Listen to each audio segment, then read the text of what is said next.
اعوذ باللہ من الشیطان الرجیم بسم اللہ الرحمن الرحیم 27ویں شب کے اعمال بیان کیے جا رہے ہیں۔ اس میں 2 رکعت نماز ہے، 2 رکعت نماز پڑھتا ہوں قربتاً اللہ۔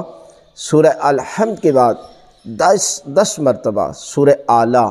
سبح اسم ربک الاعلیٰ، اس سورت کی جو ہے وہ 10 مرتبہ تلاوت کرنی ہے،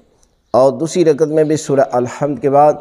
10 مرتبہ سورہ اعلیٰ کی تلاوت کریں، اور اس کے بعد دعائے قنوت پڑھیں، اور دعائے قنوت کے بعد رکوع، سجود، تشہد اور سلام مکمل کرنے کے بعد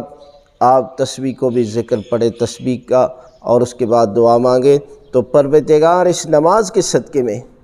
آپ کی ہر حاجت کو پورا کرے گا، تمام پریشانیاں دور کرے گا، تمام معاملات میں آسانیاں پیدا کرے گا اس نماز کے صدقے اور ماہ شعبان کی آخری لمحات کے صدقے میں۔ تو اس لیے ان اعمال کو ضرور انجام دیجیے۔